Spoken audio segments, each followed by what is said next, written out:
Considering home security? Consider this. For 140 years, ADT has helped stop more crime than any other home security company. The yard sign isn't just a sign, it's a line in the sand. It's no wonder 5 times more people choose ADT to protect their homes. Visit ADT.com to learn more. For license information and terms and conditions, visit ADT.com. This is the Best of Mike and Mike podcast. Subscribe now by going to the Listen tab in the ESPN app. The Best of Mike and Mike. Here we are. We are back in better than ever. Mike and Mike, presented by Progressive Insurance. Our guests on the Shell Pennzoil Performance Line. And so, if you watch football, and if you spend your mornings with us, I assume you do, 2 games this week showed once and for all why quarterback is the most valuable position in sports. Watch the Texans with and without Deshaun Watson. And then last night, watch the Packers without Aaron Rodgers. And Big Mike, I know you hate them, but I must say, for those of us who are just fans, it is a lot more fun to watch when those guys are playing. I don't hate them per se. Hate's a strong word. I know, but I think you have lived up to it in every single way when it comes to quarterbacks over low these many years. I hated them when I played them, A, because they were the stars, and B, I couldn't get to them enough. So the hate built over time. Those with a lot of sacks didn't hate them as much because they got to live out their dreams there. But listen, you're right. I understand that. It still doesn't mean you make every rule in the world to protect them, to have them on the field, because injuries do happen, even though I know you would disagree with that. Well, I mean, I would find more ways to, you know me. You know my hovering helicopter theory. We have, in all honesty, what I'd like you to do, I would really like to hear this. A legitimate, not the helicopter dropping the net down or the ladder down after an interception. I would like to hear if there's any more legitimate, like actual rules you could think to protect a quarterback. Or if we truly have we come to the first thing in sports that has been exhausted? Yeah. There is no possible other than putting flags on them, again, which is not going to happen, something real. Something, can you figure out something real to protect the quarterback more? I would like that on Twitter this week. I don't know why my mind has gone to this, but when you were a kid, did your mother have like the good china, like the good cups or glasses or towels or something like that were reserved exclusively for good company? If she did, she hit them well. No. Okay. So we had stuff in my house that would, like, you would break out only for like a special occasion, right? And that would get maybe in my entire youth was used twice, right? You know, I'm with you. We were holding on to it. Why you had it, just in case, Paul Newman came to dinner one night, which was very unlikely to happen. That's how we treat quarterbacks in the NFL. Yeah, They should be like the fine china. They should be kept in a separate cabinet from everything else. I get it, and they should, because I understand what you're saying. Yeah, we don't treat them like football players, but we need them because football players get hurt all the time, and we need them not to. We're saying the same thing, but let's put. No, the answer to your question is no. I can't think of anything they're not already doing. Somebody out there, think of something else. Of all you people that want to see the quarterbacks out there and the disdain of, oh my God, this quarterback's not playing. I would like to know another rule, if it's even possible. Here's in all honesty, what we need. We need more good ones. It's not the problem with quarterbacks is that they're so scarce. The really special ones are so hard to find. If there were many more of them, you'd be less concerned about losing any one of them. I think what we're seeing and going to continue to see is, because we know a lot of it, obviously, you get them from the college game and how the college game is played, then brought into the pros, is the professional coaches kind of molding what they do in college into the NFL as well. I think we'll see more and more of that. I really do. We're already seeing it with a Marcus Mariota, with a Deshaun Watson, with quarterbacks. You brought in an RG3. And when it was the run option, the zone read fad of, oh yeah, this is going to be great, when that was just a doomsday thought, and it played out that way. You're not going to get away with it, but there is a line, there is a way to say, okay, this guy has specific talents he had in college. Let's not try and completely redirect him in the pros and turn him into something that we want. Let's take what he has and let's kind of develop it, but still let him have some of it. I think that's the best solution, and I think we're starting to see that more and more. Like Russell Wilson is the best example of that. Yeah. He now he beats you every way you can be beaten by a quarterback, right? I mean, there's nothing that a quarterback can do to beat you as a defense that he doesn't do. You want him to throw it from the pocket, he'll do it. You want him to run outside the tackle and throw it from on the run, right or left, he'll do it. Right. You want him to run for a first down, he'll do it. And oh, by the way, he'll slide and get down and avoid taking those big hits. So he, for a guy who is shorter than I am, is remarkably durable. I mean, Russell Wilson generally doesn't get banged up. I think the big thing for him, and there was the difference of he and like an RG3. Now, RG3, they tried to run too much, but you tried to do the same thing where RG3, but you saw the difference in the ability to get down. Correct. Right? Russell Wilson, if you want to say it's from a baseball background, but there's plenty of quarterbacks who can slide well that didn't play baseball, but Russell Wilson does it so well, and he's so natural. He's just naturally gifted at avoiding it and getting down and looking good doing it, and RG3 wasn't, which was kind of stunning to see of how bad he was at it. So that adds to it the fact that now we can do more with him because we know he can keep himself out of harm's way. For a guy who was so ridiculously athletic, as RG3 was, he had the remarkable ability to take the worst-looking hits of anyone you ever saw. It he was always stunning. fell awkwardly. Yes, he did. And our mutual friend Don LaGreca, who you hear every afternoon on ESPN Radio New York, has had a famous line one time when he was ranting. I don't even know what the original genesis of the conversation was. I'm assuming it was about a quarterback, though it could have been about a baseball player. But I just hear the drop all the time now when he screams out very loudly, he knows how to slide. It's basically falling down. Yeah, but it's not. That's all it is. But a lot of guys in the NFL, for whatever reason, can't do it well. How is Don, by the way? He's a big Giant fan. He's angry. He's got to be. I've seen him angry, and it's not a pretty sight. No, he's becoming legendary now, and I've known Don for 20 years, but he's now becoming sort of an internet, every rant he does goes viral now. It does. So, he's crazy. But he's good. I mean, he's fine. No, I agree with that. Terrible, and so he's upset but about back to it, I do think that is one of the things that is changing in the NFL is using the quarterback's college's ability. But, at the end of the day, you still got to make the throws. All right, so if you watched last night, you know exactly what we're talking about. Let's get started here. Off the top, LeBron James and the Cavaliers host Giannis Antetokounmpo and the Bucks tonight. I'm looking forward to this. You want to talk about marquee NBA matchups? Watching those two guys go head-to-head should be fun. Yeah, James has owned him in the past. He's 12 wins. Antetokounmpo has 2, but Antetokounmpo was playing he's everybody looking for him to elevate to that MVP status. We'll see where it goes. Looking forward to that matchup. By the way, LeBron James is getting ready to play in the exact amount of games that Michael Jordan played in, 1,072 career games. Jordan was 40 years old and 40 years, 58 days old. LeBron's 32 and 312 days. So a little bit of difference in age when they get to this game. And that's my fault. I should have led with that stat because that's really the key here. Tonight, LeBron will have played exactly as many regular season games as Jordan did in his career. And as Mike just pointed out, for Jordan, that included 2 lengthy hiatuses. He retired for the better part of 2 years earlier in his career and then walked away from the game for several years later. Yeah. So he was much older by the end of this. And we can put together some numbers. Yeah, there's some numbers demonstrating the comparison. Yeah. So we'll do that a little later. That one I should have started with. Way to go. Meanwhile, thanks a lot. LeBron's former teammate Kyrie Irving had a career high for the Celtics as a Celtic last night. Yeah, and how about the Celtics and what they're doing? They've won 9 straight games after starting 0-2 from Elias. That's the second longest win streak in NBA history immediately following an 0-2 or worse start. The best was after an 0-4 start in 2006, the Mavericks won 12 straight. Now the Celtics have gone 9 straight. It's the longest win streak for the Celtics since 14 games from November into December in 2010. They're playing great defense right now, allowing an NBA best 95 points per 100 possessions, including a defensive efficiency of just 93.9 during the win streak. They are playing well defensively. Their top competition in Cleveland is the worst team in the league defensively. So we'll see what goes on down the line here right now. Remember, no Gordon Hayward. You thought, oh, my God, this team right out of the gate loses one of their best players. But Kyrie is absolutely taking charge there. So we'll see where this team can go. As we've said, we both agree we like what Danny Ainge is building, and we thought maybe he got put to the wayside for a year until Hayward can get back. But they're really proving everybody a little bit wrong right now with this win streak. Yeah, the best record in the NBA, and maybe the best coach. Popovich deserves all the credit that he gets. He's sort of the coach emeritus. But if you want to look at a non-pop world, is there a coach right now you'd rather have than Brad Stevens? Yeah. There are a lot of different. I've always thought Tom Thibodeau was a great coach. Obviously, Steve Kerr has done an unbelievable job in Golden State. Mm-hmm. There are others, but for my money, I would have Brad Stevens coach my team. Yeah, he's doing a good job. And, oh, by the way, he's what, 20?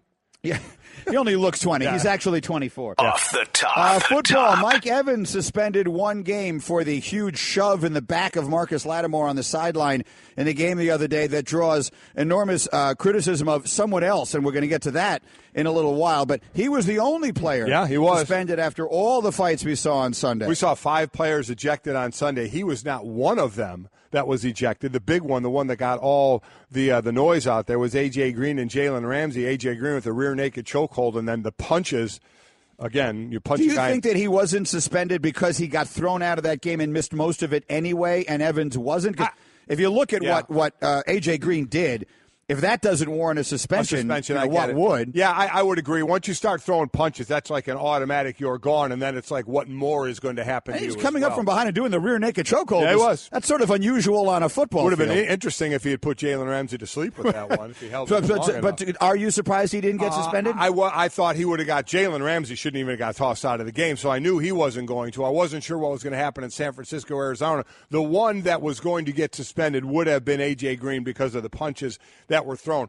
And very well may not have gotten thrown out because or suspended because he already got thrown out. Evans, you had to know, was going to sit, and he is appealing that suspension. Off the top. And that brings us to last night's Monday Nighter, a big win for the Lions over the Packers. And let's make that Off the Top presented by Progressive Insurance, creators of the Name Your Price tool. Choose from a range of coverage options and pick the price that works for you. Let's run through some of the numbers from last night's game for the Lions. It's their first 30-17, the final score, by the way. Right, and it wasn't even that close. Not even close to that close. They got the Packers scored a meaningless touchdown at the end on an untimed down. Untimed play. It was 20-3 with about 10 minutes to go in the game. And as Greeny mentioned, they got their last touchdown after a pass interference in the end zone with no time on the clock. So, yes, it was not even that close. But for the Lions, it's their first double-digit win at Lambeau Field since 1982. And by the way, that last-second touchdown, not even last second, again, an untimed down. Right.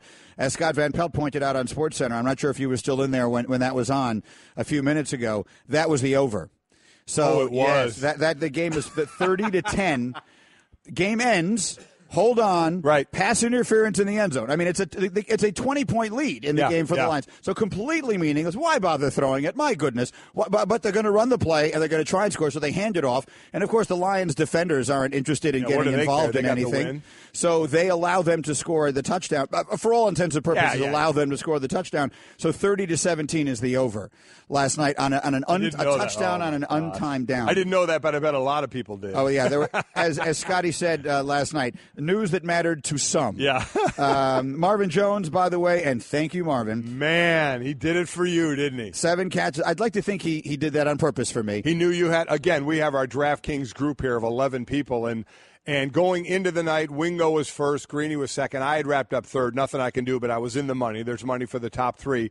Greeny was 12 points behind Wingo, and he had Marvin Jones, and Wingo and I had nobody last night. And Marvin Jones went over 32 points. Are you kidding me? That's my guy. Wow. 7 catches, 107 yards, and 2 receiving touchdowns for Marvin Jones, who is becoming, really starting to become, if you watch that team play a lot, Matt Stafford's favorite go-to receiver. He likes to go to Golden Tate for sure, but Marvin Jones has become a real big play guy in that offense. And I can't. You watch the Lions play. I can't believe they're 4-4.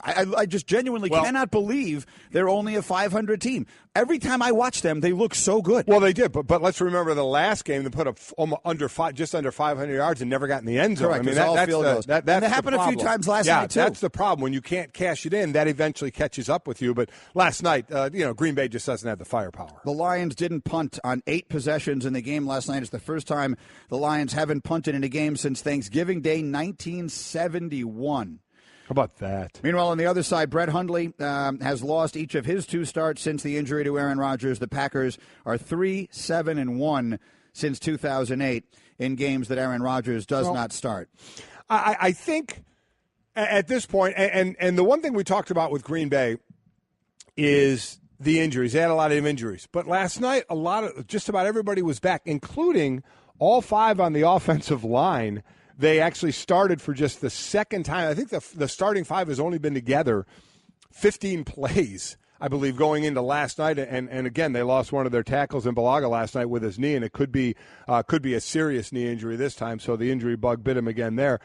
But the deal, I would imagine at this point, Mike McCarthy was adamant when Aaron Rodgers went down and said, listen, we drafted Brett Hundley. He knows the system. We're going to let him do his thing. He's our guy. We've trained him. Yep. We have confidence in our guy. Well, some things are going to have to change. 23 of Brett Hundley's 38 pass attempts were thrown within 5 yards of the line of scrimmage. 13 of those 38 attempts were thrown at or behind the line of scrimmage. And on those 13, 8 went for 0 or negative yards. If he's your guy and you taught him and you coached him, you're going to have to start letting him throw the ball downfield. You're just going to have to, you're not going to win this way. I know you're trying to maybe win in spite of him and have him manage it a little bit, but now you're at the point where you're sitting at 4-4. Detroit's sitting at 4-4. Minnesota is leading this division 6-2. So you're going to have to let him go. Aaron's not walking through the door anytime soon. So it would seem to me that you're just going to have to let this guy take some shots out like he was doing at the end. Now, again, Detroit is backing off in a 2-minute drill. So you see those 2 late scores, and you're like, oh, look, he can throw the ball. That's deceiving. But I think from the start of the game, they're just going to have to go downfield a little more and give it a shot. Look, when the game was the game, the Packers had no offense. No. None. And that's the reality. And afterwards, Mike McCarthy said what I suppose he has to say, which is it isn't Brett Hundley's fault. Well, I think like anything in evaluation, I think it's very fair and professional to put all the variables in play there. I mean, what were the coverages on these plays? What was the play design? I get where we're going. Brett Hundley played better today, and I have great faith in Brett Hundley. Brett Hundley's not our issue right now. I mean, there's some very lopsided statistics. Look close at those. Listen, I agree with him, but I think let Brett Hundley try and be more of the solution. You know what I'm saying? I mean, that's the position there, and I get what he's saying. You got to look at the coverages. A lot of them were check downs. As I said, only 15 of his 38 passes were thrown past 5 yards down the field. So, okay, he's checking down. I get it. I understand that, but, is it a fact he's checking down too quickly? Is he not letting it develop? What's the protection like? I understand all that. But I think for them to try and keep their head above water is they're going to have to let him be part of the solution a little more. I mean, listen, it has nothing to do with the other side of the ball. That defense is not letting, but, Stafford's thrown for 361 over there and a couple of touchdowns. He was only sacked one time. So they have to get more, that defense has to come to play a little more, get more pressure, and not let a quarterback throw all over him. They didn't force a punt, right? Nope. We just made the point. Detroit didn't punt the entire night. There have been 343 games played in the history of Lambeau Field, and last night was the first time the visiting team didn't punt.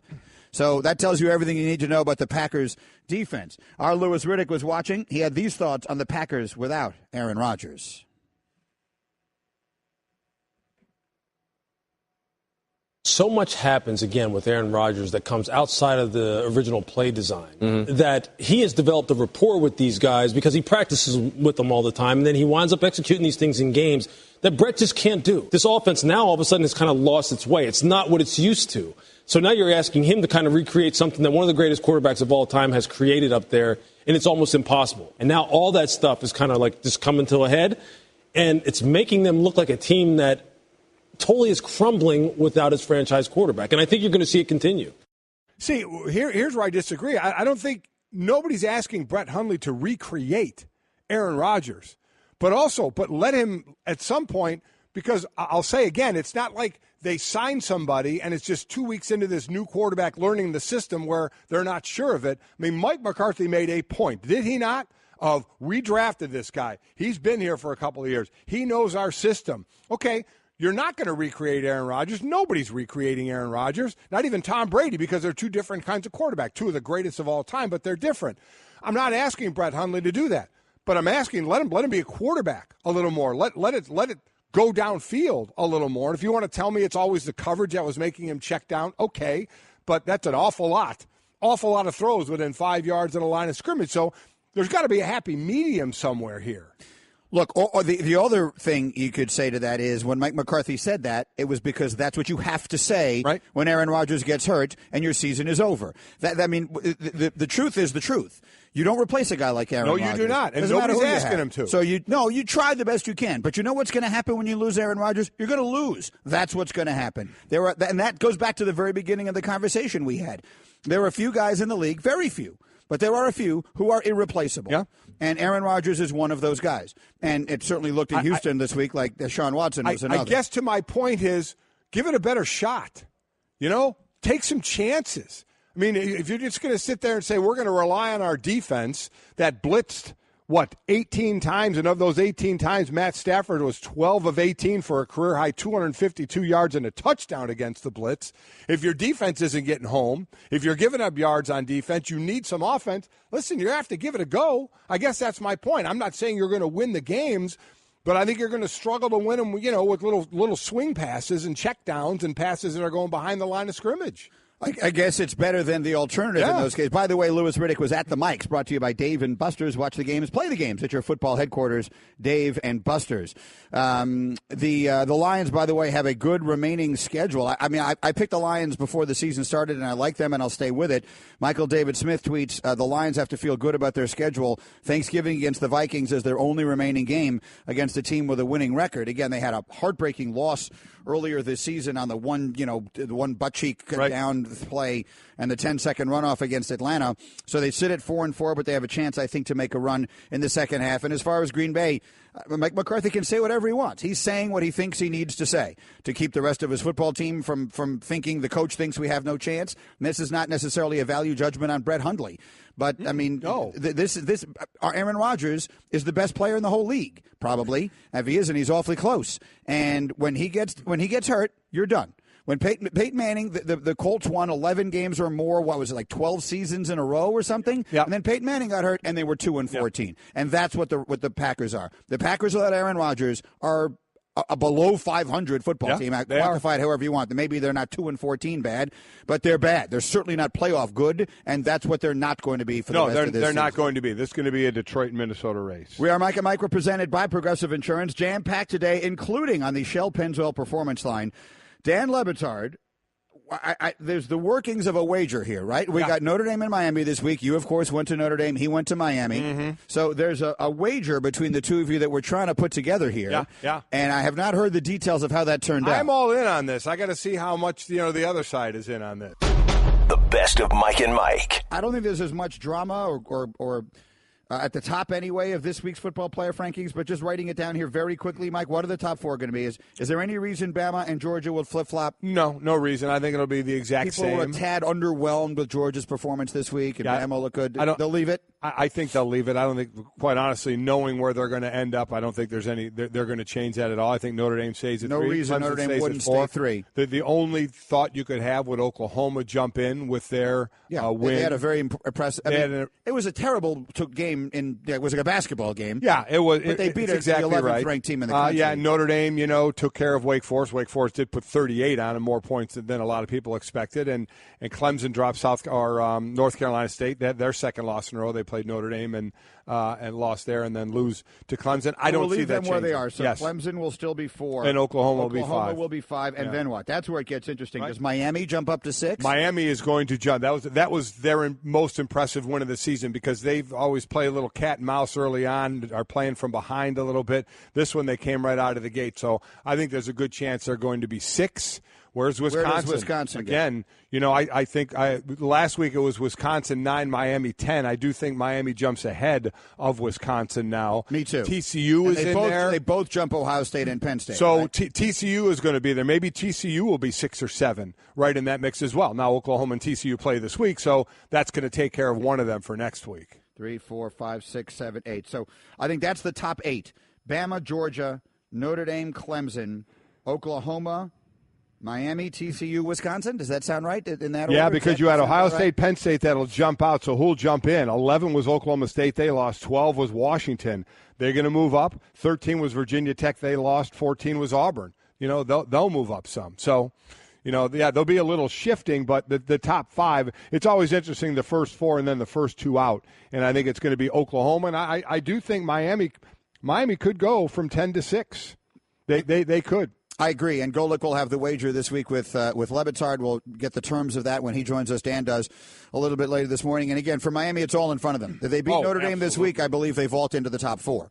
So I believe if Miami beats Notre Dame this week, they're top 4 next week. So that's the thing. So if they beat Notre Dame and Oklahoma beats TCU, because Miami will be behind Oklahoma in the rankings tonight. So if Miami beats Notre Dame and Oklahoma beats TCU, I agree with you. I think Miami should jump in. Miami will be unbeaten, they'll have wins at that point over Virginia Tech and Notre Dame. And Notre Dame. I think they would jump Oklahoma, and they would go in the top 4, and I think deservedly so, and then it's right there for them.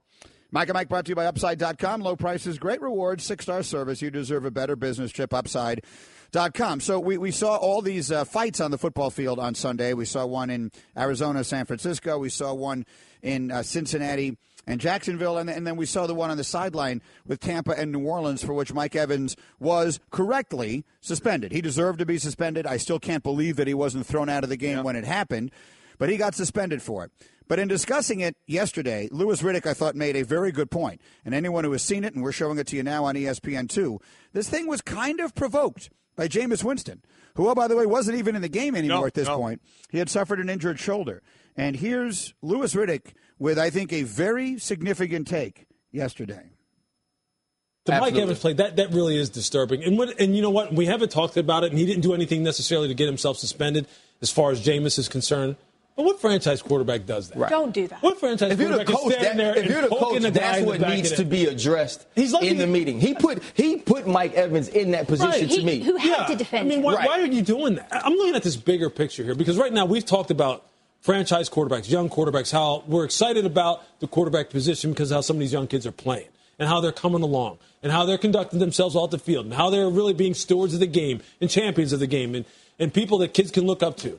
When you do that, I mean, you're not even in the game. You're hurt. And you're sitting there talking junk to a guy out on the football field and poking him in the back of the head. I think, though, it's just stupid. To me, it goes in every way. Listen, I agree. I don't know what the hell he was doing. I have no idea. And he wasn't in the game, and he's going to be missing the next couple of weeks. They did an MRI on the shoulder, and they're going to sit him for the next couple of weeks. I don't. The pregame speech he had was wacky. That's where he's eating a W. It was really, really weird. When Booger referenced that yesterday morning on the show, for whatever reason, I hadn't seen it. Oh, you hadn't seen it? Oh, yeah. There was a teammate that kind of had to jump in at the end of that little speech to kind of save it. It went off the rails. As far as him putting Mike Evans in the bad situation, Mike Evans is responsible for what he did. I'm not putting that on Jameis. You know, Lattimore turned around and pushed Jameis. He didn't go after him then. So I don't know what Mike Evans saw. Maybe he just saw the push. But then Lattimore wasn't charging after Jameis and wasn't physically doing anything to Jameis, and Evans came in with a hit. So Mike Evans is responsible for what Mike Evans did. And Mike Evans got suspended for it, and I agree with that. But I don't know what Jameis is doing. Jameis is the leader of this team. I mean, we saw a Hard Knocks. We saw Dirk Cutter say it's time for you to be the Aaron Rodgers, the Tom Brady, of this team, of do your thing. We've heard Gerald McCoy, their Pro Bowl defensive tackle, say it doesn't go anywhere without three. Winston is the man. He leads us. He is this team. And you, Jameis, up early, going in, listen to his tapes, talking about the responsibility he has. And just at times not acting like it. You're hearing about the great pregame speeches when he goes back to Florida State. Well, this one was kind of wacky, and I have no idea what he was doing there. No idea, as he was pointing down the field and then just kind of presses Lattimore in the back of the neck when you're not even in the game anymore. So I didn't understand that. He's not playing great. This team is highly underachieving right now, so they have some issues there, and that certainly didn't help it. Yeah, and I think let's go back to Louis Riddick's question. What franchise quarterback does that? What franchise quarterback have you ever seen on a sideline getting involved with a player in the game? Usually they're sitting on the bench, they're looking at film. Now, he's not in the game anymore. Right. Jameis has been taken out because of his shoulder, and he initially said, I don't even know why they took me out of the game, and now they're shutting him down for at least 2 weeks. So I don't know what's going on with all of that. And Booger McFarland, who is much closer to it than we are because he lives in Tampa and he played for the Buccaneers, has said that there is a feeling right now that maybe the head coach, Dirk Cutter, is in over his head on a variety of levels, and maybe he is. I don't know that. Right. But it certainly feels like it's falling apart all around in Tampa.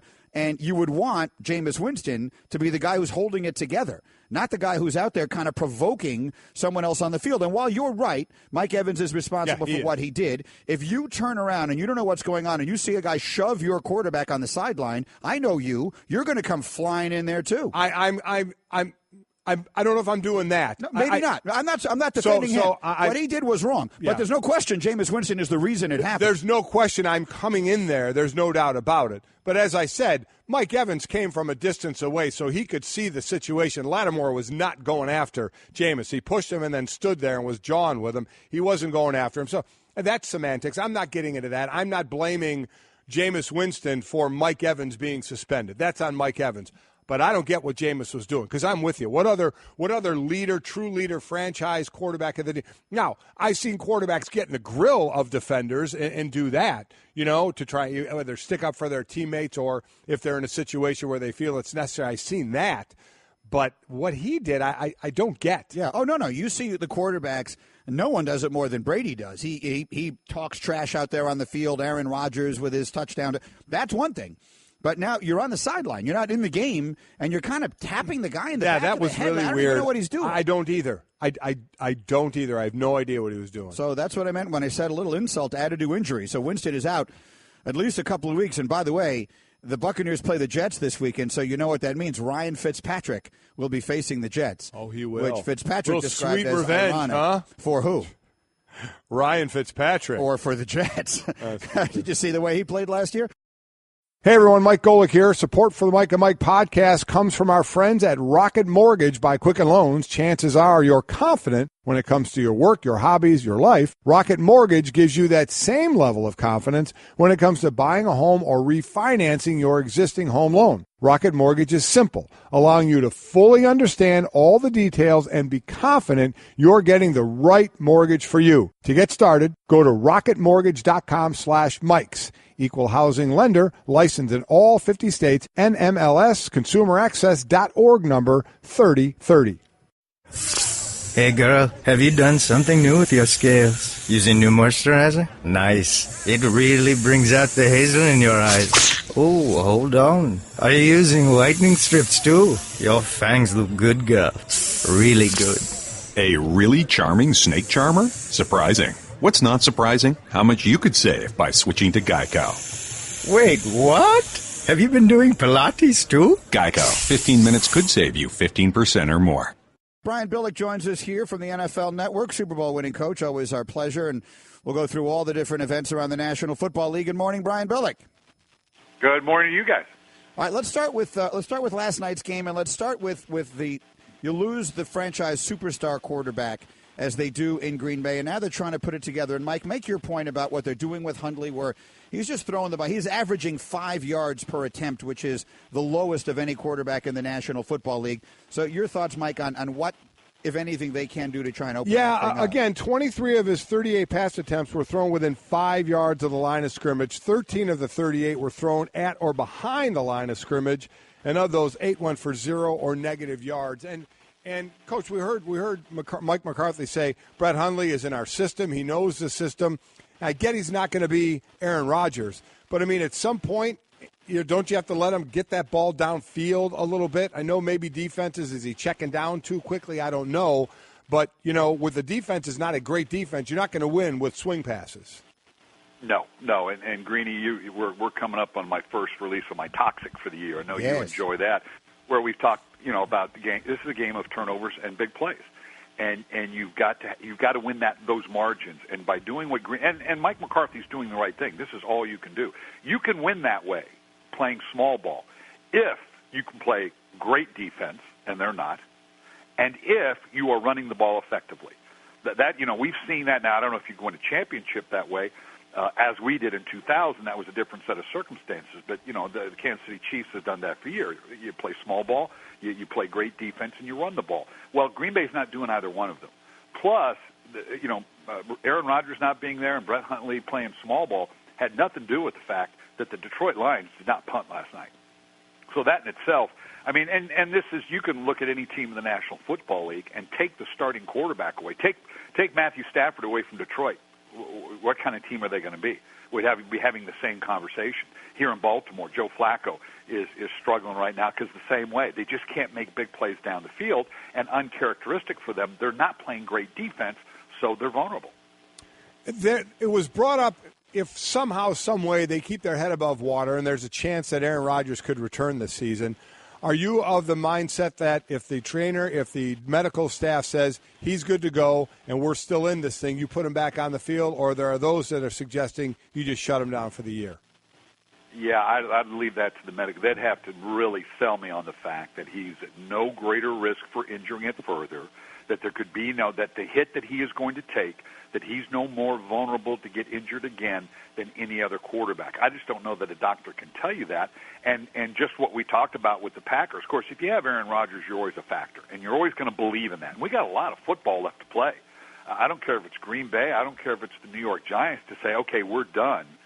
I know you've been talking about the New York Giants and Eli Manning. Okay, let's say you make that change. Then you're telling the rest of the team, these veterans, that, again, you have a limited shelf life in the NFL. Go out and play hard. Expose yourself to injury on a year where we're basically saying we know we have no chance of winning, going to the playoffs, and even if we went to the playoffs, would probably be one and done. That's a tough place to be in. And so, you can hold out that hope for your team if you want, and the NFC North is such, with the exception of the Vikings, maybe, you're in the NFC wild card division. You have a lot of teams that are moving from their divisions into the wild card division because what's going on in that race. They're now in Green Bay. They're in the wild card division with teams like maybe Detroit and Atlanta and possibly Seattle and Dallas, depending upon how things transpire. That's who you're competing with. And so I just don't see the upside in playing Aaron Rodgers for the very reason we talked about earlier. I don't think they're good enough on defense and to run the ball. And particularly after an entire season off, I don't know. I just can't see that happening. Why would you expose Aaron Rodgers at a point in his career? Yeah, if he's a young guy, 26, 27, okay, yeah, let him go in there and continue to progress. What's the upside in Aaron Rodgers playing? Mike and Brian Billick, and since you took us there yourself, let's go to the Giants. As you watch them, how would you assess how much of what's wrong with them has to do with the quarterback? Well, we've said it many times. One of the hardest things to do in this game is to separate the play of the quarterback from what's going on around him. It's not fair to evaluate Eli Manning and saying, where is he in his game with what's going on around him? They're just not a very good football team.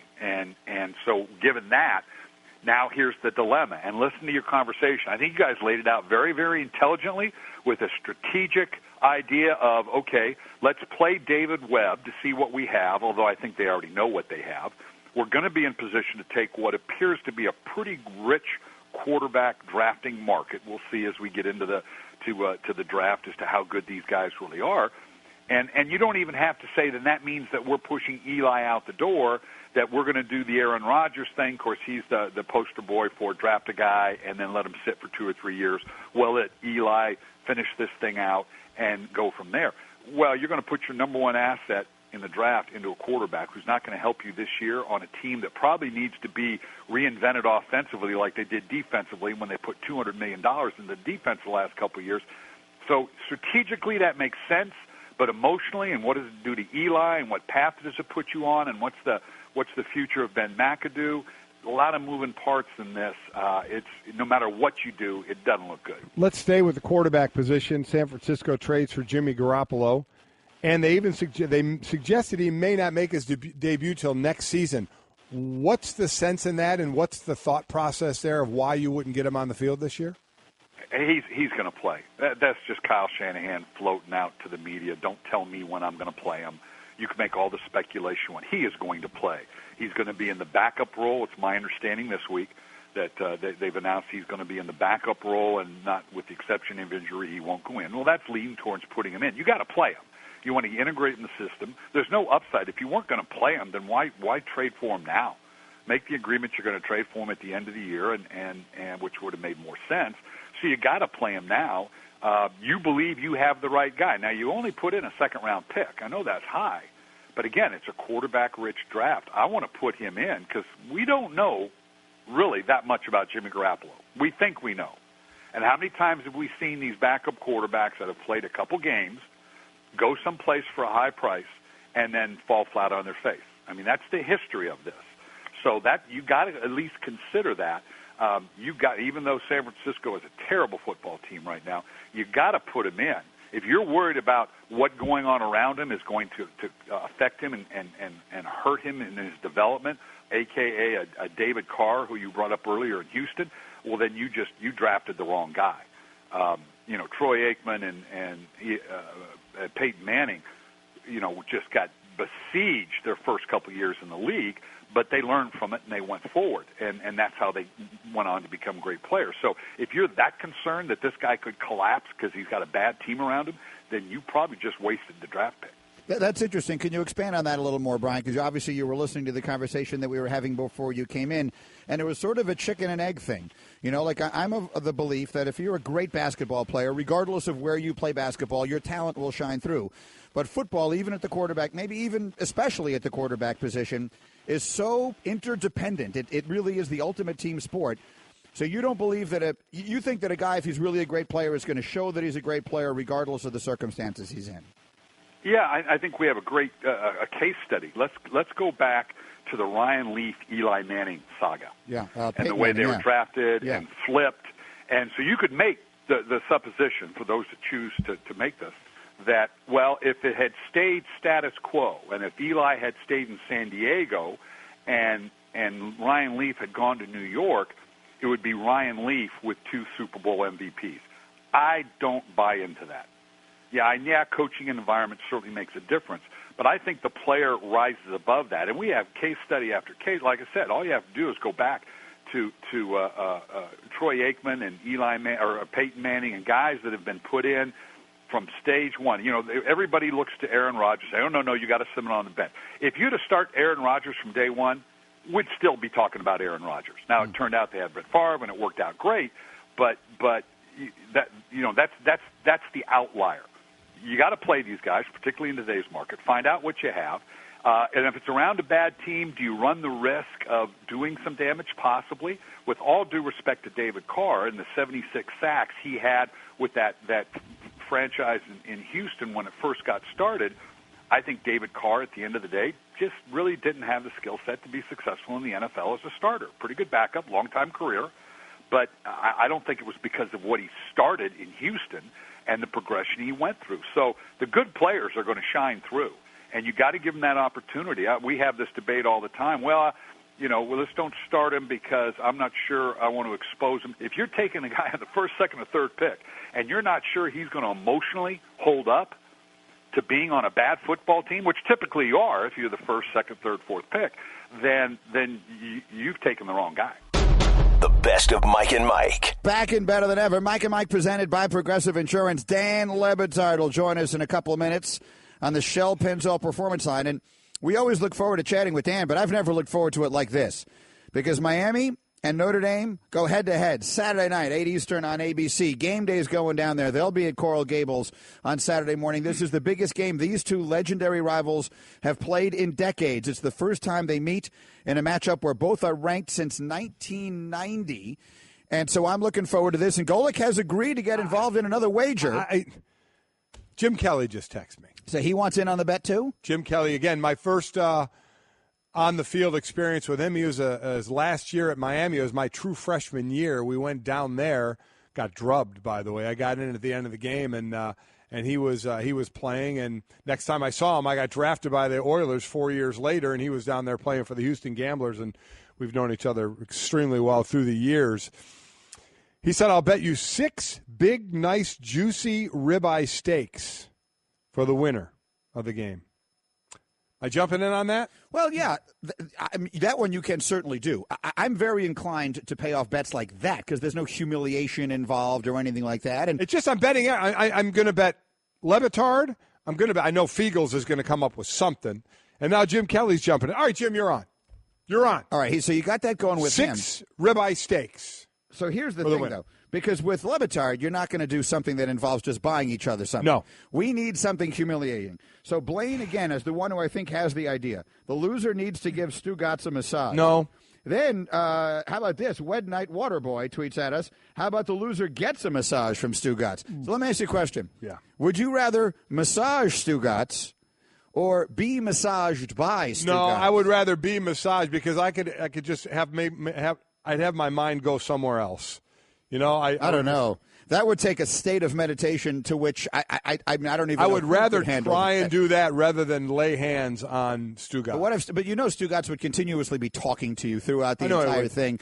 One way or another. So Stu Gatz was listening when we were talking about this, and again, he tweeted at us, what makes you think I would want that? Then he tweeted, no back hair. Then he tweeted, 90-minute Swedish, or I'm out. So I'm looking forward to seeing what it is that Le Batard is willing to put up here, and we'll get that wager going. Before we bring him into the conversation, last night, obviously, Lions and Packers and two teams going in different directions because the Lions have Matthew Stafford, who's very good. He's not Aaron Rodgers, but he's very good. He's more than good enough to win with. They're 4-4. They only have one game left the rest of the season now against a team that currently has a winning record. Very favorable schedule. And that's against Minnesota at Detroit on Thanksgiving Day, and that's the game they want to have because that's the team they need to catch.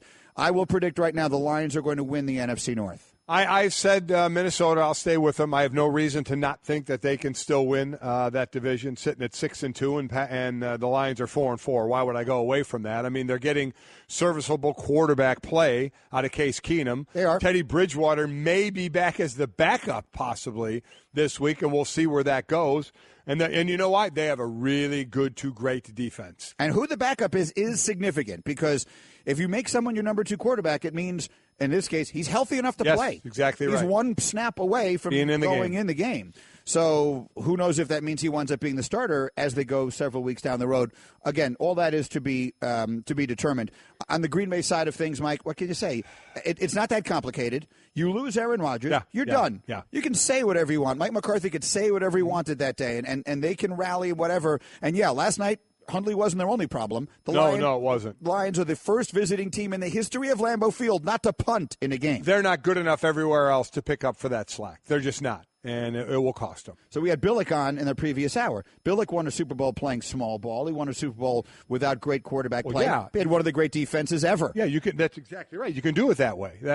But they can't do that in Green Bay that way. So no, they're not good enough at that or good enough at anything else. All right, Mike and Mike, tomorrow morning at this time we'll be talking with Lincoln Riley, head coach at Oklahoma. Let's see where his team comes out tonight in the college football playoff rankings.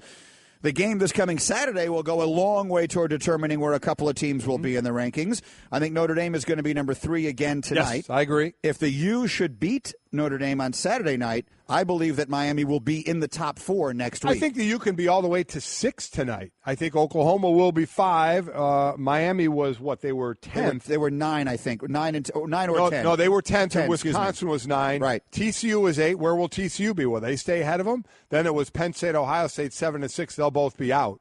So I think it'll be the first 4, I agree. Then I think Oklahoma, then it could be either TCU, Wisconsin, or Miami. They're going to be 6, 7, 8, just a matter of what order.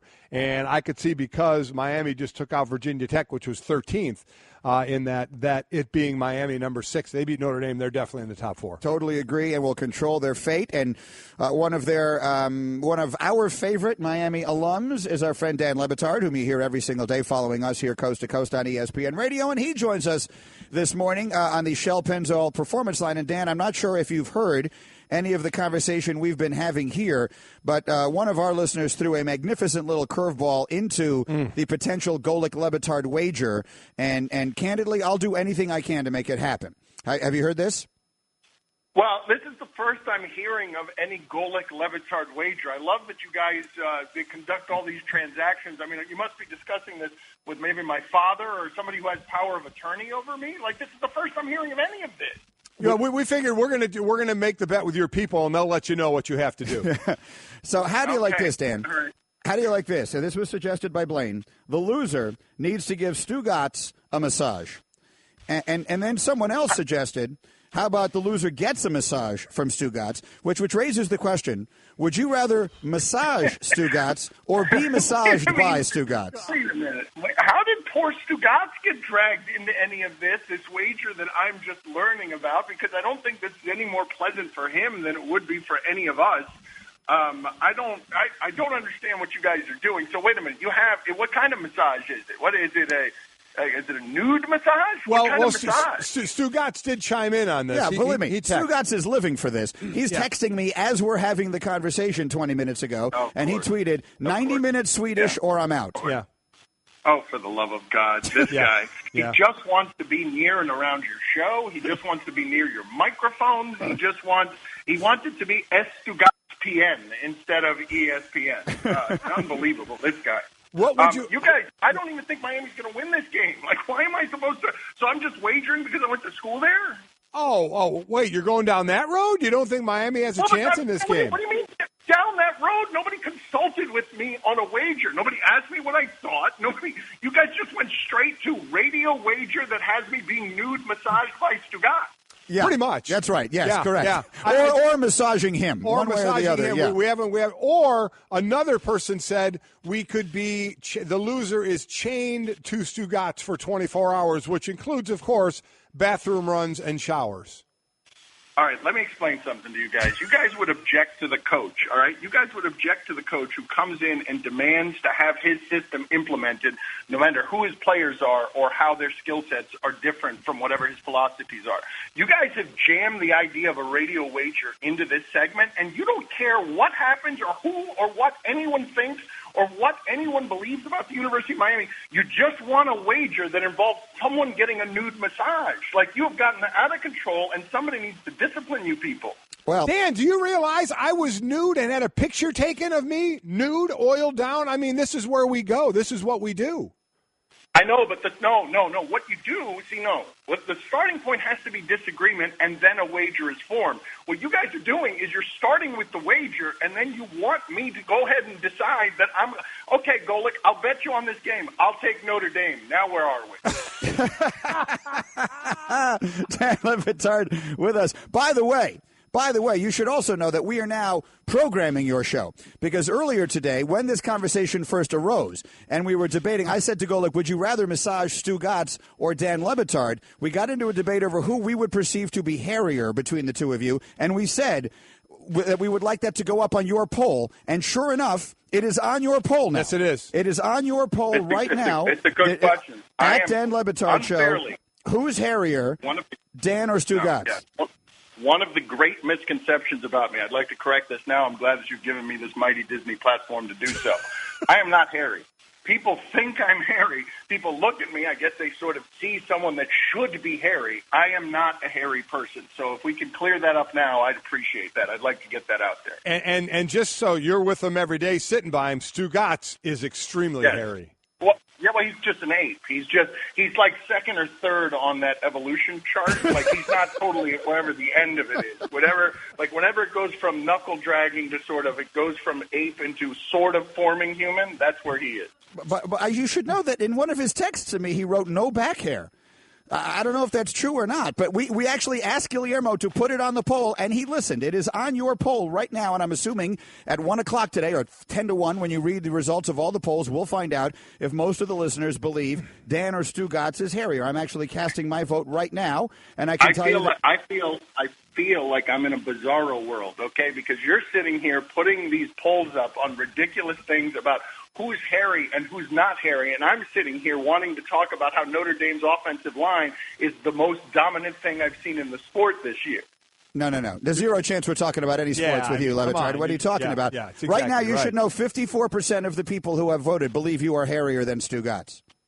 Yeah, it's unfair. It's one of the great misconceptions throughout sports. I'd like it corrected, and you're doing good work here. You're doing important activism, getting this corrected. Okay, so let's get to a little actual football with you if we can. Let's talk about what this, I don't know if resurrection is the right word or whatever it is down there in South Florida for the U. There has never been anything quite like what we saw from them in that concentrated period of time when they were not only dominating college football on the field, but were the most they were like the most entertaining show that the sport had. They were the show, and they were hated for like 10 or 20 years. A lot of people hated them. A lot of people loved them. They were very polarizing, and so it was. And then they've just been, for the most part, kind of irrelevant for what feels like a very long time. What's it like down there now? What's it like for those of you who went to school there and care about it?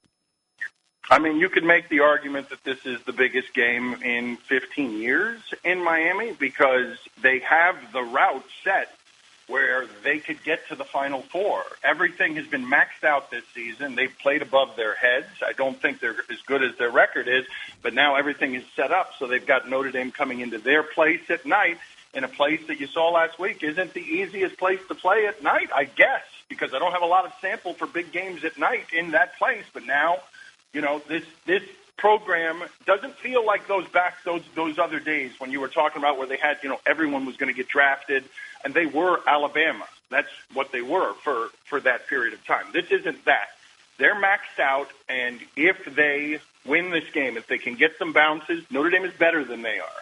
If they can get some bounces and they could, just do home field weird one-game sample things, they could put themselves in a position to play in the ACC championship game. Then you beat Clemson, and you're in the Final Four. So I can't believe I'm saying that because I don't think this team is good enough to do any of those things. But they put themselves in position to prove me wrong about all that. You're really softening the blow of this by not believing in your team. One of the one of the issues I heard you talking about yesterday, I thought it was very interesting, and I actually texted Stugatz about this.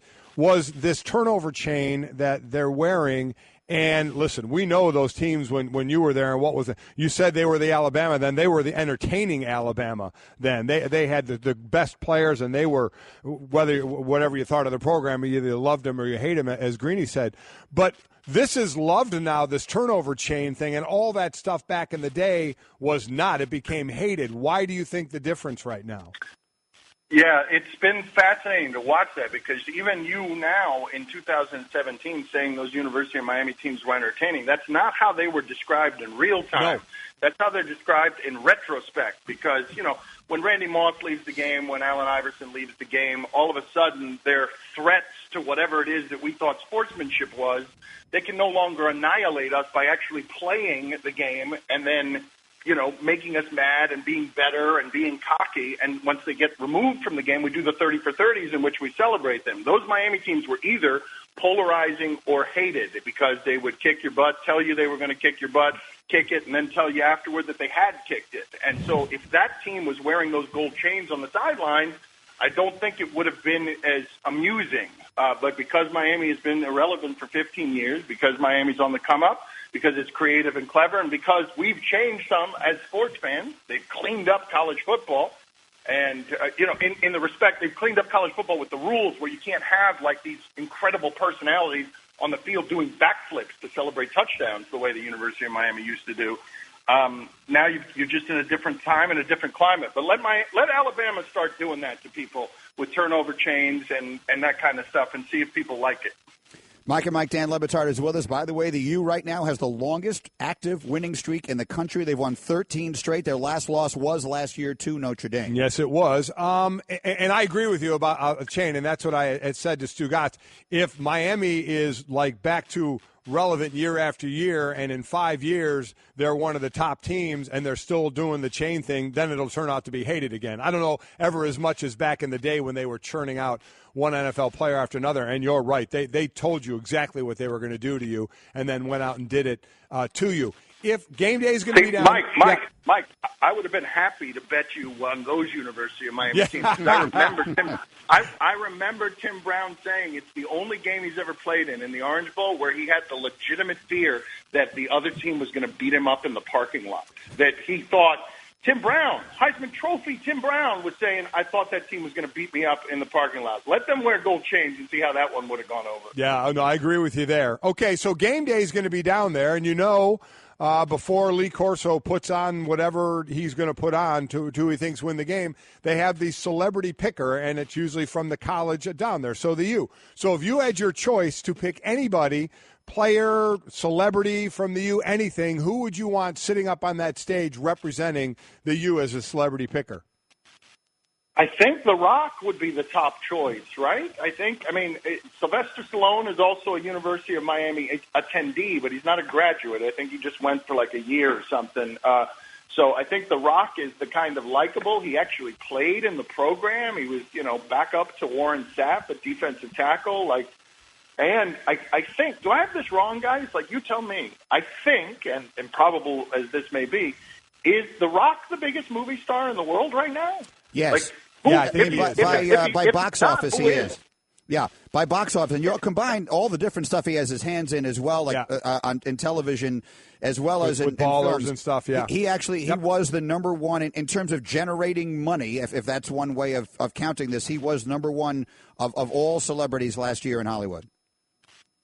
Well, there you go. So that's where we go. Either that or my father. What do you think? My father. Oh, that would be awesome. All right, so again, the game day is down there. They'll be in Coral Gables on Saturday morning. The game is Saturday night, 8 Eastern on ABC. It's one of the terrific games of the entire college football season, and we got to get the stakes here. So how can I make this happen? I want the loser to massage or be massaged by Stugotz. Let me just say, go ahead. Dan, I think I can speak for you and say that's not happening. Well, does Stugotz think Miami's going to win? Like, do you guys want to do this with the producer of our show, Mike Ryan, and involve us in the stakes? Like, Mike Ryan thinks Miami's going to win. He might be willing to make the bet with you, and then you involve me and Stugotz on the stakes, and we figure it out that way. Or I'll just take a bullet in the name of your massage construct and just say I'll take Miami, even though I don't think they're going to win. We already talked to Mike. He's already in on all this. It seems like we've talked to everybody except you, Dan. Yeah, Mike Ryan, Guillermo, Stugotz, everyone's involved. Everybody knows what's going on. Yeah. So what's going on? What is the bet then? Well, I'm trying. The original bet was not this. I am not massaging Stugotz, nor am I being massaged by Stugotz. Well, how confident are you in your team? I think Notre Dame's going to win, but I don't. If there's a little bit of a chance that Notre Dame's not winning, I'm not touching that naked hairy man. Wait a minute. So you're not even willing to make this wager that is totally, in principle, not an actual wager? You don't even want to. What is the matter with you? You guys get your bleep together. Dan, I mean, the ball is shaped funny for a reason. It takes a wrong bounce. I'm putting oil on the back of Stugotz. He says he has no back hair. That's disgusting. That's the nature than if he had back hair. Of a wager. Do you believe in your team or don't you? I don't, and I'm willing to do it because you guys have just forced this bet upon me. I don't believe Miami will win the game, but I'm willing to, in the name of your radio construct, willing to do this for you, and now you're backing out. If we can change it to a shoulder and neck massage, like you get like a chair massage, like one of those. No. Okay. All right. I got him. Now I've got him reeling. I will make this bet publicly and officially. It's got to be a glute massage. Yeah. A glute massage is what it's got to be. So let it be written. So you are agreeing to a massage of Stugotz for the loser of this bet. A glute massage of Stugotz for the loser of this bet that I don't believe in. I am willing to agree to that. And I guess Stugotz has to fly up there to Bristol if you lose? Sure. Oh, my God. I'm all in on that. I have to accept the terms of this because I have to. Dan, you may have just done the greatest sucker bet by making it sound like you don't believe in your team at all when secretly you are laughing right now saying, I can't believe I suckered him into it. Stugotz just texted me. Ready to rub those glutes and kiss these, Golic. Get ready. So let it be written. Oh, whatever. So let it be done. Yeah. All right. Oh, this is yes. God. I need a song. The bet is on. We have to focus on the buttocks? The loser has to give Stugotz a glute massage of any length. I don't care how long it goes on. I really don't. If this goes on for a minute, I'm satisfied. This is the best day ever. And by the way, it has to be next week because we only have 1 week left. So we got to get I was going to say, Dan, we could throw in if I lose the bet, the show gets canceled. But that's already canceled. Already happened. What punctuation on the greatest sports radio vehicle in the history of ESPN and sports radio for you guys to go out with the punctuation being Golic massaging Stugotz's glutes. Oh, my God. Someone send me one of those turnover chains.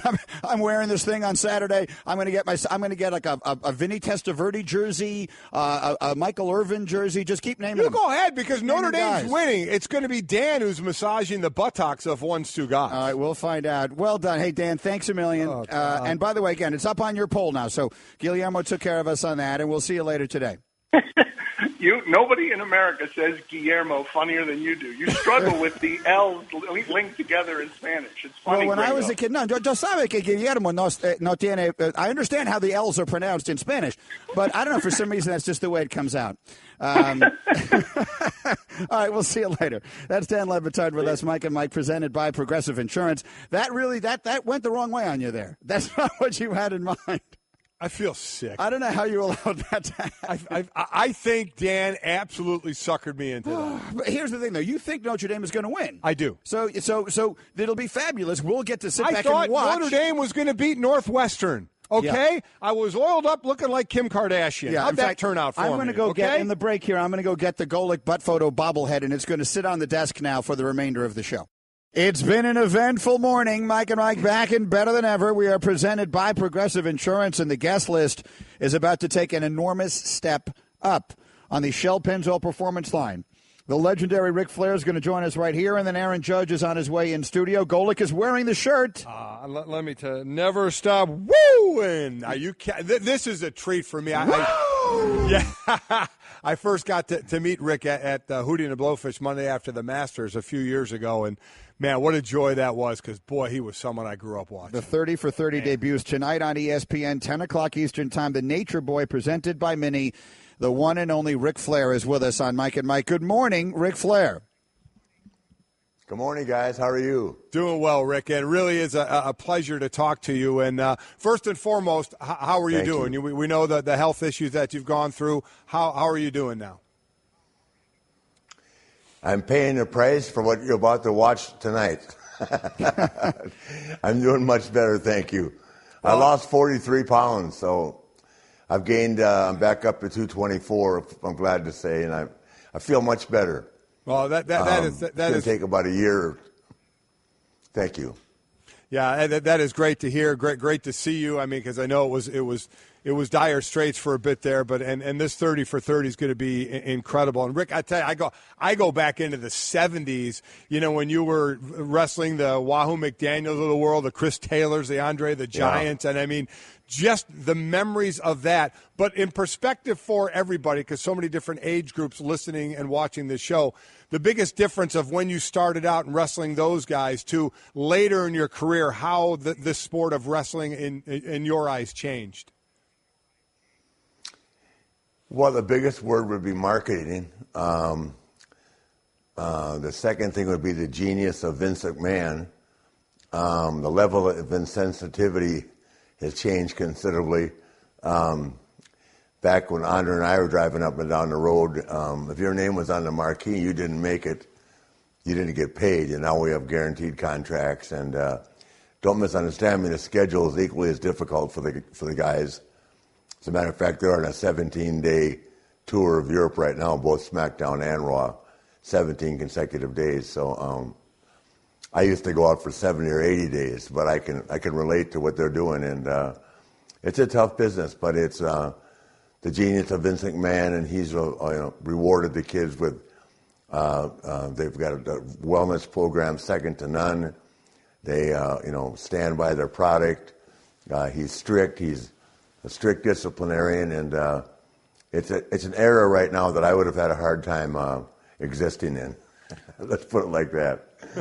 World Championship Wrestling, something that my brother and I would sit and watch every single weekend, and the legend Gordon Soley interviewing you, and you would get up there and you would start with the whole thing, which has now become iconic, which we've been showing all morning long, and it'll be all over the 30 for 30 tonight, how imitated it has been, how inspirational it was. Where did it come from? Where did the whole limousine riding, jet flying, where did all of that start?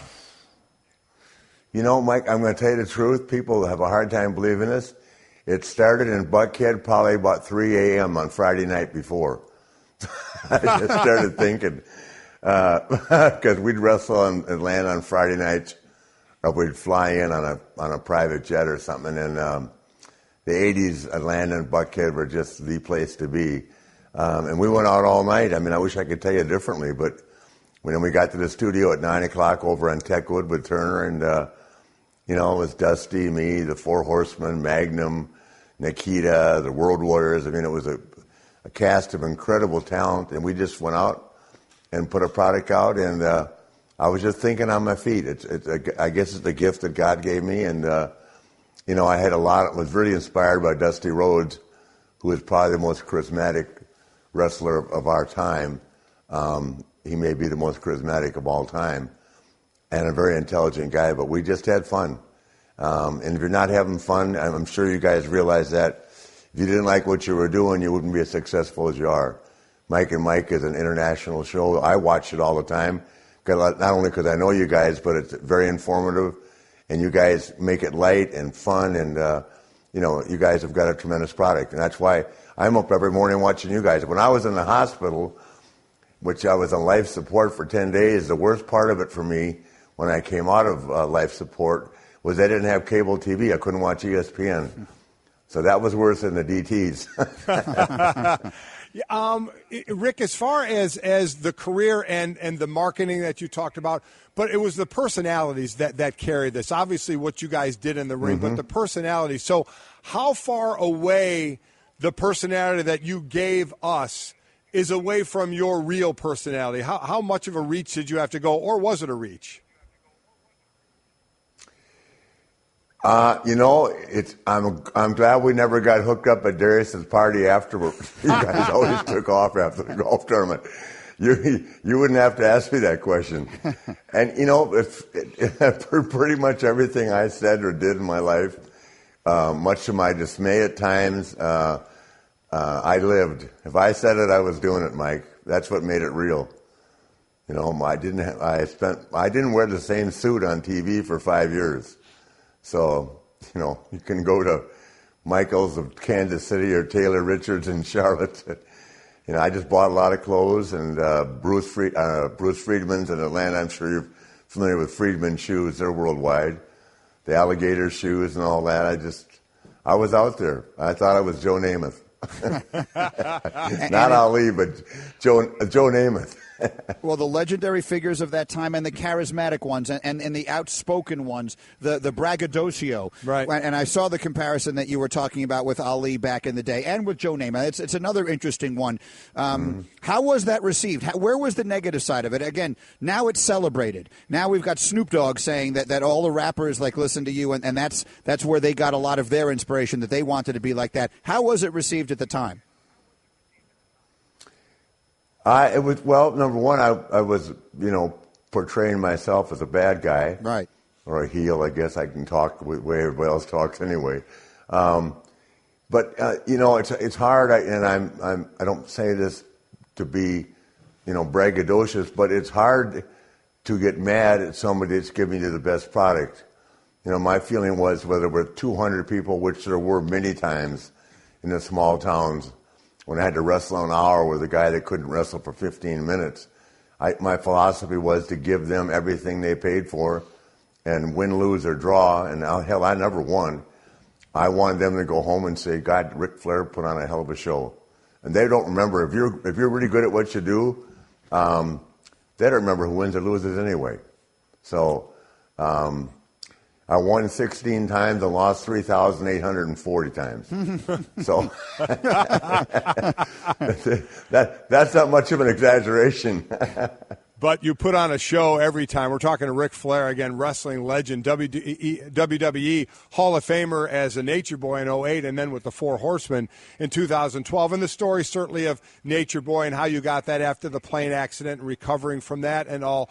Outside of that, which, again, we'll see in the 30 for 30, take us inside the ring to what you do, to the landings, to the physicality of it, and just kind of explain to people, you guys make it look so easy, but just how physically demanding and painful that can be. Well, all they have to do is subpoena the records from Jim Andrews and in Birmingham to find out what our guys go through. I mean, we have... if I'm not mistaken, 5 broken necks in the last 6 years. Now there a lot of times, we have one guy totally paralyzed. But with the technology today, they can put a kid back together. They can put neck surgeries back together, but it ends their career. So that alone, aside from the shoulder, the knees, the hips, Hulk Hogan, who I've gotten very close to, has had 11 surgeries in the last 5 years on his back.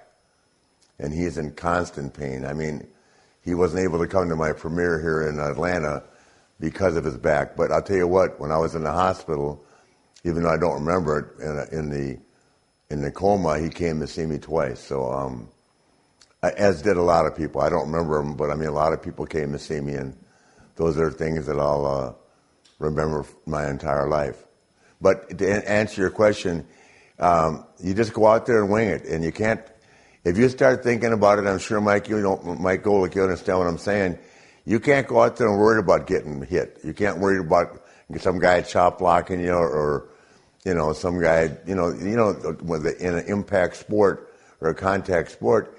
You can't overthink that. You got to go in that ring, just ready to go and take everything. And the minute you start thinking about getting hurt, you need to get out of the ring, as you do need to get out of the game of football. So, Rick, as people can't watch, worry about getting hurt. As people watch this 30 for 30, and a younger generation gets to know the Nature Boy Ric Flair and all that was about you wrestling inside the ring and outside the ring, and they finish watching it and they say, you know what, I want to be like Ric Flair. What's the pros of that and what's the cons of that? Well, number one, I wouldn't advise that to anybody. Well, the pros to it is I was committed to it almost to the point of being obsessed with being a wrestler. And when I knew that I was good, I just lost contact with the world. I just wanted to go out every night. I'd be gone. Sometimes I've had weeks where I'd be in Puerto Rico, Sydney, Tokyo, St. Louis, back to Chicago, and back to London. I mean, in a 10-day period. So that's how I used to travel, and that's the way I worked. And usually every night I wrestled an hour, because in the old days, if the promoter didn't want his guy to do you a favor, then he had to wrestle you an hour. So it was easier for me. But if you haven't wrestled an hour, it's a long night if you don't know what you're doing and if you're not in shape. So it was a difficult life, but I never looked at it like that, guys. I'm telling you, I loved it, and I was extremely selfish. I look back on that now, and I wouldn't want anybody to be that dedicated that they didn't disregard their family, but they made them secondary to what they're doing. And I did a lot of that, which it talks about that a lot, and it creates resentment. I'm good with all my kids now, but trust me, they all had Christmas presents and cars and all that, but nothing buys the time. And I see you, Mike, with your son all the time, who's doing an excellent job. I saw you guys call a game together the other night. That must have been thrilling for you to be with your son. But nothing replaces the on-hands, relationship with kids and their parents. And I wasn't there for that. My two littler ones, I was a lot more than my older ones. But it just you can't. When I see the film, I think, God, I made a lot of money and I had a lot of fun, but I should have said no. Sometimes when they wanted me to go somewhere and I had a day off, but a promoter would call and say, I see that you're off, or he would call the guy booking me, will Flair come here? And of course I went. So, and I regret that. But otherwise, the behavior, I wouldn't recommend that for anybody. I wouldn't recommend spending the money on clothes in a wardrobe. I wouldn't recommend staying out all night until the bars closed, depending on what city. God, Chicago and Atlanta used to kill me. But, aside from that, the charisma and having fun, and just you need to really enjoy what you do in any aspect of life, whether you're a lawyer or a doctor. You can't dread going to work every morning. God only knows, you guys probably are up at 5 a.m. to start the show, and but you got to love what you're doing, and but it reflects in your product, and I loved what I was doing, and I don't think anybody sent anybody home where they spent $5 in the 70s or spent $300 for a front row seat like they do now. So that's the good part of me.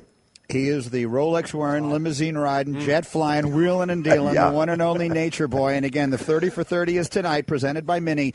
It debuts on ESPN at 10 o'clock Eastern. We are certainly looking forward to seeing that, and we very much appreciate this, Rick. And we're very glad that you were well, that you came through this, and we look forward to seeing you again soon. Thank you very much. Rick, appreciate it. Hey, thank you very much, and really enjoy you guys, and thank you for all the respect. The best of Mike and Mike. I have but two words. All rise as everyone is very excited. I have not seen this many people in this room in a very long time. Joining on us on behalf of PlayStation's MLB The Show 18, he is their newly announced cover athlete. He is a lock to be the American League's Rookie of the Year and very well may wind up being the American League's most valuable player from the New York Yankees. Aaron Judge is in our studio. Good to see you. Good to see you guys, too. Glad to be here. You know, I go back to, I forgot what show you did it for, but you were out on a desk out in New York and bringing people on, and they weren't recognizing you, and you were talking. It was really a funny bit, and you were great for playing along with that. There's no way you could pull that off now, right? I mean, if you tried that again, it would be a little different reaction, don't you think? I think I could pull it off. The glasses help. That was it, huh? Threw everybody off, yeah. As long as you don't stand up, right? Exactly. You know, we asked, I think it was Brian Cashman. I don't even remember who it was now, but at somewhere early in the season, or midway through the season, perhaps, when they were putting the seats out there and everyone's dressed in the robes and the whole Aaron Judge thing was really going on. You know, how you were handling it. And there was universal praise for how you just sort of kept it together and kept focusing on the task at hand. How would you describe what it was like, the sort of mania that was created by the enormously fast start you had to your season? What was it like from the inside? It was pretty crazy. It was just... Give me an example. Give me a crazy example. I think just getting the judges' chambers out there, it's something, and seeing all the fans dressed up, seeing fans, just wear your jersey is just something that, as a kid, I was that kid in the stands wearing my favorite player's jersey and cheering on my fans, cheering on my players, and now I'm that player, and it's just crazy. I can't really even fathom it, to be honest. Is there a point that you remember where you just kind of thought to yourself, wow, what's all going on in front of me here? I mean, was there any realization to you that of what's going on? Yeah, I try to take a little bit of time before each game. Before I stretch, I go out to center field and I just take a look around at just Yankee Stadium, especially playing at home in front of our fans. Just the atmosphere. I just try to soak it in because not too many people get that opportunity. For my sport, it's a little different. In football, you go from college right to the pros. In baseball, it can be the minor league for however long for some people. And there's always that moment of when I got in the NFL of at what point do I say, okay, I think I belong here. I can play with these guys. I belong. Did you have that moment? Or I'm sure you had. When did you have that moment where you said, yeah, I can be here? I got a taste of the big leagues a little bit in 2016, and that was pretty overwhelming. A lot of guys that I've watched on TV growing up, and now I'm playing right next to them. It kind of hit me when I think my second game up, they were playing the Rays, and I'm standing on third base, and Evan Longoria is right next to me. He's like, hey, Aaron, congrats on everything. It's going to be a fun ride. And I was just like, Evan, I got so many questions. But I think it was around spring training, when I was out there fighting for a job. I was like, hey, this is my opportunity. I got to go out there and, just do your job, take care of business. So. Now, you did the job. Aaron Judge is in our studio with the Straight Talk, brought to you by Straight Talk Wireless. Best phones, best networks, no contracts. We're going to do a Twitter view because a lot of our fans have Twitter questions for you. But for those who are not aware of the numbers, you led the American League in runs, home runs, and walks this year. The last player to do that in a season was Mickey Mantle. You set the Major League Baseball rookie record with 52 home runs this year, breaking the mark previously set by Mark McGwire. So when everything was going at its absolute best, then you had the All-Star break, and then it tailed a little bit. What was that like? What does a player do to get himself back? Baseball, it's such a long season. There are going to be the highs. You're going to be red hot. You're going to have the downtimes. How about that? Take us to the mental place when you weren't hitting home runs, it felt like every single night. It's just about sticking to the process and trying to do the little things. When everything's going right, it kind of feels like you're on autopilot. You're not thinking too much of the play. You stick to your plan, and everything just kind of flows. And then when you kind of hit that rough patch, you try to make little adjustments here and there. But the biggest thing for me was I just tried to get back to basics. When I get back to my basics and what I do best, that's when things started kind of clicking again, and everything started working. And the cool thing about baseball is if you're not hitting, you got a chance to be on defense and make a play. Or if you run the bases the right way, so there's other ways you can impact the game, and that's one thing that actually Alex Rodriguez talked to me about, was just have your moment in the game. You may go 0 for 4 with 4 strikeouts, but if you make a great play on defense that saves the game, then that's your moment. Worry about just having that one impact moment, and everything will kind of work out. You're where everybody would like to be. You just did it rather quickly. You're one of the best players in the game that you play, so you grew to that. But now when next year rolls around, you're expected to do that. So how does mentally going into this season as opposed to now mentally this offseason going into the next season where 52 is going to be the starting point for you and everybody's going to want more and more and more out of you?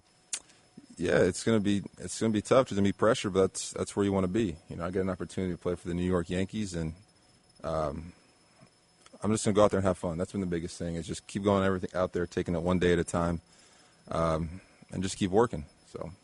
What were your thoughts on Joe Girardi? Obviously, he was your manager. He's gone now. I watched your team come back from 2-0 down against Golic's Cleveland Indians, but we won't talk about that. We're not talking about it. What were your feelings on that, the replacement of Girardi, and what are you?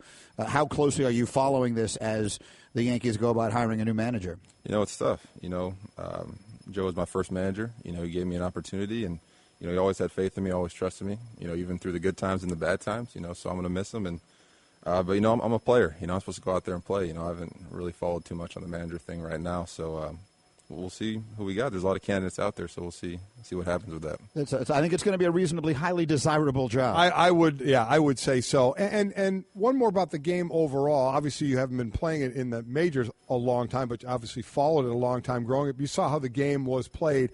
And now, record for the league in strikeouts, record for the league in home runs. Why do you think that shift to where baseball is now? Well, I think people are realizing that, just hitting home runs is what the game's about, I guess, or that's what people love to see. That's what, it's instead of kind of slapping singles, I guess. A lot of guys are starting to, change their swing a little bit and, gear it up towards home run swings, and I think there's just that shift kind of is what kind of happened, I guess. How old were you when you hit your first ball over a fence? When I was younger, we didn't have fences where I played. You just ran. Yeah, you just ran. You just hit it and just started running. That's where that little 8-year-old is running. He can't even stand anymore. Yeah. Right, Judge is up. Move everybody back. You actually have 8-year-olds out there standing there in judges' robes. Mike, and again, Aaron Judge is with us here on behalf of PlayStation's MLB The Show 18. He is their newly announced cover athlete. I'm rushing because I want to get these Twitter questions in, and we have a limited time. There's some great questions here. Freeman McNeil tweets, what is the most wings you've ever eaten in one sitting? Ooh. Freeman. I think I got 20 wings down, 20, 25. Golic, have you ever topped that?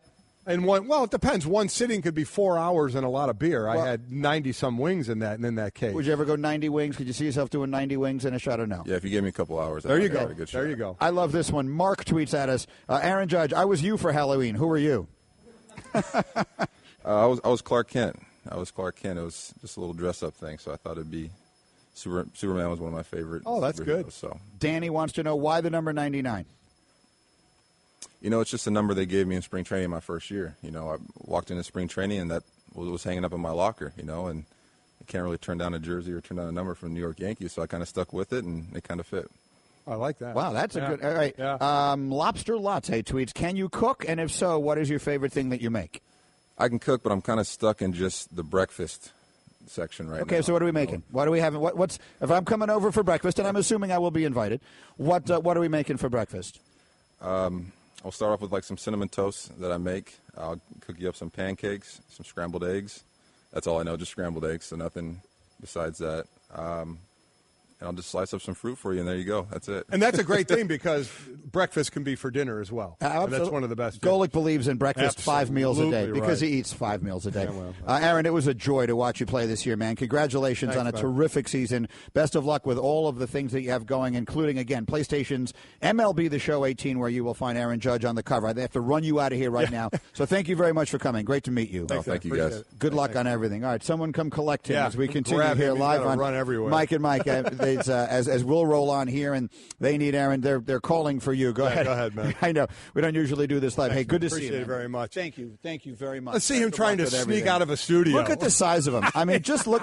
We have not met a lot of baseball players in here who tower over you. Well, as I said, you look at him like Stanton. These guys could be tight ends or D ends. Well, I was going to say, make him a position. Give him a position. I mean, Stanton was a wide receiver and tight end in high school. I think Aaron, obviously, it depends on what side of the ball. What did you play in football? What position did you play, if you ever played football? Receiver and D end. That's exactly what he would be. I mean, that's the mismatch now. a guy that size that can move. We talk about that with LeBron, who's 6'8". Where would you put him? I'm not putting him on the defensive side of the ball because all the offensive guys are just going to cut him. It's going to take his knees out. Put him on the offensive side where he can be a mismatch problem for you. Yeah, and they're barely allowed to hit you on the offensive side. Well, that's exactly right. Which is a plus as well. But these guys, the size. We went over it in that home run derby. The size of those players, they were all basically all football-sized players in that home run derby. Yes, there are so many different reasons why the game of baseball is changing. And I think in the long run, it's going to be for the better. I think that it is going to be maybe not better for every fan who watches the game, but it is going to be better for the sport itself, for its popularity, for the number of people who enjoy it. I think what he said is true. I think people do like to see the long ball. I agree with that. Now, again, so it's what you see during the game, from balls in play to the home run to the strikeouts to not so much, and we've talked about this a ton, certainly with the commissioner, Mr. Manfred, as well, is not just the time of the games, but the pace. Right. And how quickly it can move. And that could have a lot to do with pitchers coming out. And they're talking about limiting that. I know Rob Manfred has talked a lot about that. So we'll see where that goes. But I don't think anybody's ever disappointed in seeing somebody hit a home run. No, the biggest change in the game in that regard is that there was a time when a strikeout was considered the worst thing you could do, and now a strikeout is just viewed as another out. Yeah. It's just another way to make an out. I mean, there are productive ways to make an out in baseball, and people are generally not trying to accomplish those. They're just trying to hit home runs, and they figure, if I strike out, okay. So basically the same thing as grounding to short. And in some cases, it is. All right, so we have that, and that was fun. And what a terrific hour with Ric Flair and Aaron Judge back-to-back. Let's catch you up, for those of you who are just joining us, on by far the best thing that happened today. So the U and the Irish go head-to-head Saturday night in the first huge matchup of these two storied programs and this storied rivalry. It's the first time they've met with this much on the line in literally almost since 90 years, I think, right? Yeah, 27, 28 years, whatever that is. So we wanted to get Golic and Lebitard to make a wager. Lebitard went to the U. Golic went to Notre Dame. Yeah.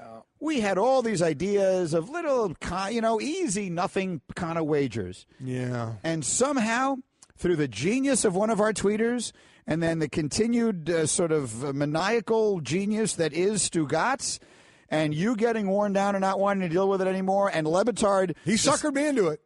Maybe he did. I think he did. Here are the stakes of the wager. Notre Dame plays Miami Saturday night, prime time, ABC. I've seen your wife on Twitter. She's giving 14 points. I mean, she's incredibly confident. We've bought in this game. We bought in like we bought in Notre Dame beating Northwestern, and I ended up in a bobblehead naked. So the last time that happened, your wife talked you into that wager, and you wound up in the butt photo. She did. And by the way, she had said, before these shows the last couple of days, she's like, get back, bet on Notre Dame, get back into it. They're the team this year. Well, he did. So here we go. The loser of this wager must give a massage to Stu Gatz. And we haven't set the time parameters yet, but we're talking about full body on a table, and Dan Lebitard mentioned the word glutes. Yeah, glute massage, which means it's going to be like a 10-second massage. This will not be exclusive to the shoulders, to the neck. I was thinking maybe a foot massage. I mean, even a foot massage would be a tough thing to have to go through with Stu Gatz, who just doesn't. How clean does Stu Gatz feel to you? I mean, dirty. You know him. Yeah, he doesn't feel like a clean, dirty, particularly cleanly person. Dirty man. So those are the terms of the wager. The losing. So, and look, and the beauty of this, as many have pointed out, is I can't lose. Well, you weren't involved anyway. Either one was your team. No, so. I get that, but I'm now so delighted by this. I previously didn't really care who wound up getting steaks or whatever the case may be. By the way, I have a bet with Jim Kelly, who went to the U for 6 ribeye as well. I'm sure Jeff Fiegels and I will have a bet. But Dan Lebitard, played it well. He said he has no faith in Miami. Thinks Notre Dame. And not no faith, but thinks Notre Dame will win this game, thinks Miami got a few lucky bounces here and there. So then he kind of just, okay, for the fun, I'll go along with this bet just to corner Golic into it. I think he suckered me all along. Suckered me. I am going to have to give Stu Gatz A massage. But no, you're not going to have to unless Notre Dame loses. You've now talked yourself into a bad place. I have. They're going to win. Your wife thinks they're going to win. They're going to win. They are favored to. I think they're heavily favored. No, I like 3 points. 3 points on the road. So I think Notre Dame is the better team. What's that? I think Notre Dame is the better team. Yeah. But so don't think that way. Think you're going to win. But we also have to be ready to act quickly. Because if Notre Dame wins, then Le Batard can massage Stugotz whenever they want. If Notre Dame wins, I want this on my watch. I want this next week. We got to get Stugotz up here next week to make this happen. I'm running out of time. I want to see this. I am just so nauseous right now. Yeah, think how you think you're nauseous now, and because you know how Stugotz is going to play. Oh, no one will love this the way Stugotz will love this. He's going to come out in a robe. So he's going to come out like Ric Flair. He's going to come out like Ric Flair. Oh, this is going to be a very, very interesting weekend.